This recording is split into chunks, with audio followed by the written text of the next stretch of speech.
Hello, আসসালামু আলাইকুম। SR টেলিকমে আপনাদের সবাইকে স্বাগতম। আজকে আমরা ট্রান্সফরমার লেসন নিয়ে আলোচনা করব। ট্রান্সফরমার হলো এমন এক প্রকার ইলেকট্রিক্যাল স্টার্টিং স্টিক ডিভাইস যার মাধ্যমে ইলেক্ট্রোম্যাগনেটন ইন্ডাকশন উপায়ে পাওয়ার এবং ফ্রিকোয়েন্সি অপরিবর্তিত রেখে বৈদ্যুতিক শক্তিকে এক প্রান্ত থেকে অন্য প্রান্তে স্থানান্তরিত করতে পারি। তাহলে একটি ট্রান্সফরমারটা হলো একটি স্টিক ডিভাইস অর্থাৎ স্থির ডিভাইস। তাহলে ট্রান্সফরমারের প্রথম হচ্ছে প্রাইমারি ওয়াইন্ডিং। ইনপুট সাইডের হচ্ছে প্রাইমারি ওয়াইন্ডিং থাকে এবং আউটপুট সাইড হচ্ছে সেকেন্ডারি ওয়াইন্ডিং থাকে, এবং ইনপুট সাইডের যে কয়েলের যে পাক সংখ্যা একে হচ্ছে এনপি প্রাইমারি কয়েলের পাক সংখ্যা, এবং সেকেন্ডারি কয়েলের পাক সংখ্যাকে বলে এনএস বা ট্রান সংখ্যা। এখানে যদি আমরা একটি এসি সাপ্লাই দিয়ে থাকি প্রাইমারি ওয়াইন্ডিংয়ে বা প্রাইমারি কয়েলে যদি একটি এসি সাপ্লাই দিয়ে থাকি, তা এখানে একটি মিউচুয়াল ফ্লাক্স উৎপন্ন হবে, অর্থাৎ একটি ফ্লাক্স উৎপন্ন হবে, যেই ফ্লাক্সটা এই কয়েল থেকে ইলেকট্রোম্যাগনেটিক ইন্ডাকশন উপায়ে এই সেকেন্ডারি কয়েলে পৌঁছাবে বা সেকেন্ডারি কয়েলকে কর্তন করবে বা আউটপুটে পৌঁছাবে।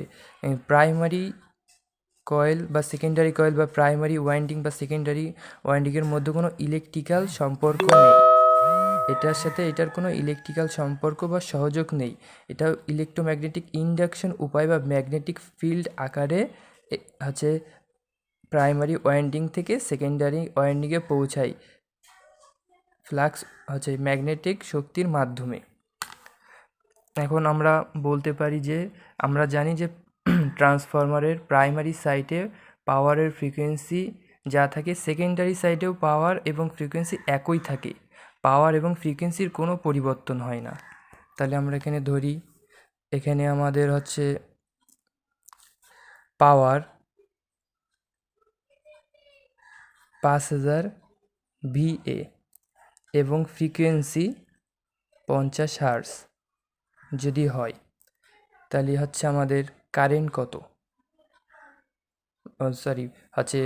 5000 VA পাওয়ার হলে 50 যদি ফ্রিকোয়েন্সি হয়, এবং ভোল্টেজ যদি আমাদের 500 হয় ভোল্টেজ, তাহলে আমাদের এখানে কারেন্ট কত, তাহলে 5000 ভাগ 500, তাহলে আমাদের এখানে ভোল্টেজ এখানে আমাদের কারেন্ট 10 অ্যাম্পিয়ার। তাহলে প্রাইমারি সাইডের কারেন্ট 10 অ্যাম্পিয়ার। এখন আমরা জানি যে পাওয়ার এবং ফ্রিকোয়েন্সি একই থাকে। তাহলে সেকেন্ডারি সাইডে পাওয়ার VA, ফ্রিকোয়েন্সি 50 HZ হার্টজ, এবং প্রাইমারি সাইডে আমাদের ভোল্টেজ ছিল 500। এখন সেকেন্ডারি সাইডে যদি 500 প্রাইমারি সাইডে যদি ভোল্টেজ 500 হয়, বা প্রাইমারি সাইডে যে ভোল্টেজটা থাকবে সেকেন্ডারি সাইডে সেই ভোল্টেজটা হয় বেশি নয় কম হবে। যদি বেশি হয় তাকে স্টেপ আপ বলে, আর যদি কম হয় তাহলে স্টেপ ডাউন বলে। তাহলে এখানে 500 ছিল, যদি 500-র বেশি হয় অর্থাৎ 1000 হয় ভোল্টেজ, তাহলে 5000 ভাগ 1000, এখানে 5000 ভাগ 1000 হবে। তাহলে 5000 ভাগ 1000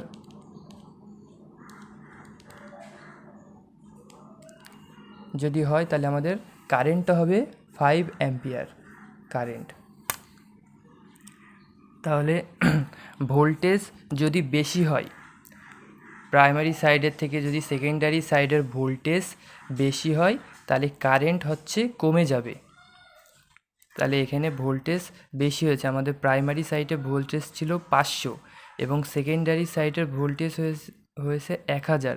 তাহলে এখানে কারেন্টটা কমে গেছে, অর্থাৎ স্টেপ আপ ট্রান্সফরমার যদি আমাদের ব্যবহার করা হয়, তাহলে প্রাইমারি সাইডের থেকে সেকেন্ডারি সাইডের ভোল্টেজ বেশি হবে এবং কারেন্ট কমে যাবে।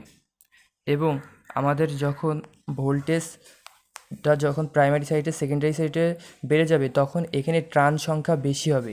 এখানে যদি পাঁচটা হয় হচ্ছে কয়েলের টার্ন সংখ্যা, তাহলে এখানে 10টা হবে, অর্থাৎ প্রাইমারি সাইডে যে টার্ন সংখ্যা হবে তার থেকে সেকেন্ডারি সাইডের টার্ন সংখ্যা অর্থাৎ এনএস, এই এনএস বেশি হবে। আবার স্টেপ ডাউন ট্রান্সফরমার, অর্থাৎ প্রাইমারি সাইটের যদি আমরা ধরি, প্রাইমারি সাইটে আমাদের 500 ভোল্টেজ ছিল, তাহলে সেকেন্ডারি সাইটে আমাদের ভোল্টেজটা যদি স্টেপ ডাউন হয় অর্থাৎ কমে যায়, তাহলে যদি 200 হয়, তাহলে 200 ভাগ 5000, আমাদের পাওয়ার ছিল 5000, তাহলে 200 ভাগ যদি 5000 করা হয়, তাহলে আমাদের 25 অ্যাম্পিয়ার কারেন্ট পাওয়া যাবে। অর্থাৎ এখানে ভোল্টেজ যদি কমে যায়, অর্থাৎ আমাদের প্রাইমারি সাইটে ভোল্টেজ ছিল 5000, কিন্তু সেকেন্ডারি সাইটে ভোল্টেজ হচ্ছে প্রাইমারি সাইটের ভোল্টেজ ছিল 500, সেকেন্ডারি সাইটের ভোল্টেজ হচ্ছে 200, তাহলে ভোল্টেজ যদি কমে যায় তাহলে স্টেপ ডাউন ট্রান্সফরমার হবে এবং কারেন্ট বেড়ে যাবে।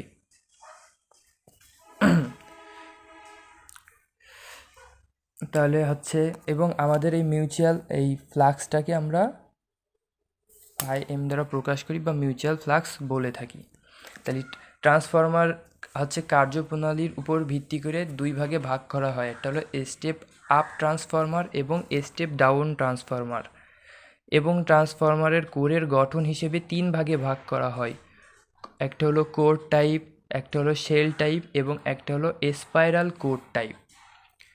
এবং একটি ট্রান্সফরমারের ভিতরে যে যে অংশগুলো থাকে, প্রাইমারি ওয়াইন্ডিংটা হচ্ছে ট্রান্সফরমারের ইনপুট কয়েলকে প্রাইমারি ওয়াইন্ডিং বলে। প্রাইমারি কয়েলের কাজ হচ্ছে ইলেকট্রোম্যাগনেটিক ফ্লাক্সের সৃষ্টি এবং সেকেন্ডারি কয়েলকে আকৃষ্ট করে, ফলে পাওয়ার সেকেন্ডারি কয়েলে স্থানান্তরিত হয়।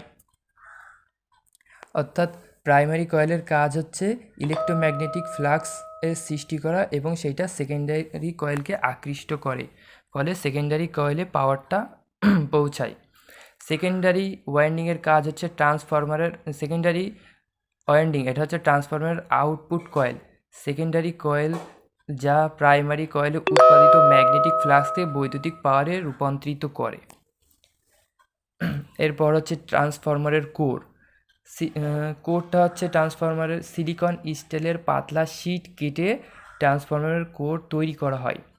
এই প্রতিটি শীটের উপরে খুব ভালোভাবে ভার্নিশ করে নেওয়া হয়, যেটা হচ্ছে ইনসুলেশন হিসেবে কাজ করে এই ট্রান্সফরমারের কোরটা, ফলে তারা পরস্পরের থেকে আলাদাও থাকে। অনেকগুলো কোর যেগুলো একসাথে করে একটি ফ্রেম তৈরি করা হয়। এই ফ্রেমটি হচ্ছে প্রাইমারি কয়েল এবং সেকেন্ডারি কয়েল ম্যাগনেটিক সার্কিট হিসেবে কাজ করে এই ফ্রেমটির মধ্যেই। এবার ট্রান্সফরমারের হচ্ছে উপরের দিকে হচ্ছে একটি ট্যাঙ্ক ব্যবহার করা হয়, এরকম একটা ট্যাঙ্ক, যেটা ট্রান্সফরমারে দেখা যায়। ট্যাঙ্কটা ট্রান্সফরমারের ভিতরে উত্তপ্ত তেল ঠান্ডা করার জন্য এই ট্যাঙ্কটি ব্যবহার করা হয়, যাকে কনজারভেটর ট্যাঙ্ক বলে। উত্তপ্ত তেল, এই ট্রান্সফরমারের ভিতরে যে উত্তপ্ত তেল সেটা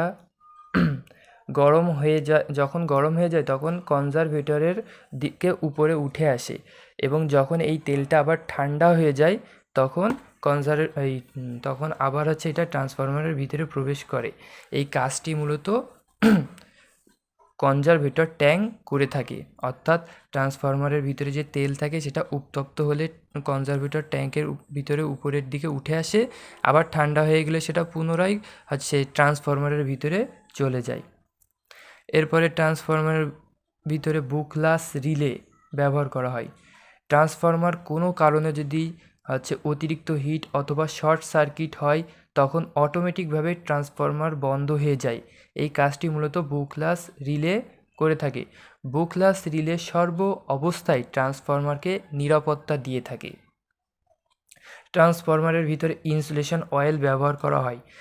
ট্রান্সফরমারকে ঠান্ডা রাখার জন্য একটি বিশেষ বৈশিষ্ট্য সম্পূর্ণ তেল এর ভিতরে এই কোর এবং কয়েলকে ডুবিয়ে রাখা হয়, তাকে ট্রান্সফরমার ঠান্ডা করার পাশাপাশি ট্রান্সফরমারকে ইনসুলেশন হিসেবেও কাজ করে। ট্রান্সফরমারের ভিতরে ব্রিদার থাকে। ব্রিদারটার কাজ হলো, ব্রিদার হচ্ছে এটা হার্টবিটের মতন কাজ করে। ব্রিদারের কাজ হলো ট্রান্সফরমারের গরম বাতাসের ভিতরে যে গরম বাতাসটা থাকে সেটা বাইরে বের করে দেয় এবং বাহির থেকে ঠান্ডা একটা ফ্রেশ বাতাস হচ্ছে ট্রান্সফরমারের ভিতরে প্রবেশ করায়। এই কাজটা মূলত ব্রিদার করে থাকে। তারপরে হচ্ছে ট্রান্সফরমার ভিতরে সিলিকা জেল ব্যবহার করা হয়, যেটা ব্রিদার দিয়ে যখন বাতাস প্রবেশ করে ট্রান্সফরমারের ভিতরে, তখন বাতাসের সাথে মিশ্রিত যে জলীয় বাষ্প যে কণাগুলো থাকে এটা শুষে নেওয়ার জন্য সিলিকা জেল ব্যবহার করা হয়, ফলে একটা বিশুদ্ধ বাতাস ট্রান্সফরমারের ভিতরে প্রবেশ করে। এটাই মূলত সিলিকা জেলের কাজ। তো ট্রান্সফরমারের ভিতরে এই অংশগুলোই থাকে। তো আশা করি আমরা বুঝতে পেরেছি। এর পরের পর্বে ট্রান্সফরমারের অনেক ম্যাথমেটিক্যাল পয়েন্ট নিয়ে আমরা আলোচনা করব, অনেক সলিউশন করব। তো সবাই ভালো থাকবেন, সুস্থ থাকবেন। আসসালামু আলাইকুম।